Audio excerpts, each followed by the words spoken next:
Hey everyone, and welcome back for another deep dive. We've got a really interesting one lined up today. Yeah, this one really has me thinking. It's all about this idea we hear all the time. Uh-oh. Let me guess. You got it. Life is the best teacher. But is it really? That's what we're going to find out. Okay, I'm intrigued. Where are we starting? Well, a listener sent us this poem, and it really digs into the idea of life as a teacher.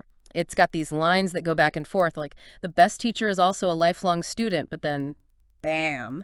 But is life really the best teacher, or is it just a student? Wow. Okay, so right off the bat, it's making us question the whole premise. I like it. Right, it's like, wait a minute. If life's the teacher, but it's still learning, does that mean we're also just students of a student? Whoa, yeah, when you put it like that, Yeah. it gets kind of meta. Right. And then there's this other part that I think a lot of us can relate to, especially folks who love these deep dives. It's where the poem talks about learning versus just being content with what you know.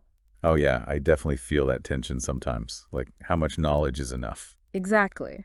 The poem puts it like this. If you're not learning, you're not growing. But what about the things we already know? Is it not enough to just be content, or must we always strive to augment? It's like this constant pull between wanting to soak up everything and being okay with saying, hey, I know enough for now. Totally. And I think for people who love to learn, that can be a tough one. But the poem doesn't let us off that easy. It also digs into the cost of learning from life. Yeah, because let's be real, not all of life's lessons are fun and games. Exactly. Like that line, it's kind of brutal but real. The lessons we learn can come at a price, and sometimes they're not worth the sacrifice. Man, isn't that the truth? Some experiences you wish you could just return for a full refund. But the wisdom we gain, sometimes it comes from those really tough times. Yeah, and it makes you wonder, is there another way? Can we learn those same lessons without having to go through so much pain? It's a good question. And I think that's where the poem really challenges us to be, like active learners. What do you mean? Well, it's like this line. So let us be critical and skeptical No. and not just accept what's theoretical. It's saying don't just blindly accept everything life throws at you as a lesson. Think critically about it. Oh, that's so important. It's like question everything. In a way, yeah. But it's not about being cynical. It's about discernment. Being able to tell the difference between a hard-won lesson that's worth learning and just, bad luck.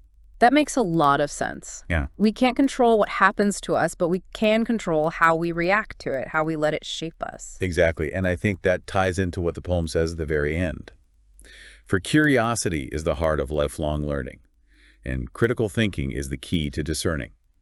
Let us be open to changing our minds and seek knowledge that truly binds. So maybe it's not just about life being the teacher, it's more like life's the classroom and we get to choose what we learn. Yes, and how we learn it.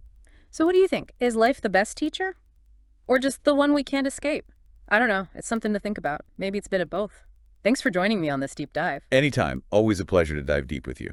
And to all our listeners, keep those questions coming. Until next time.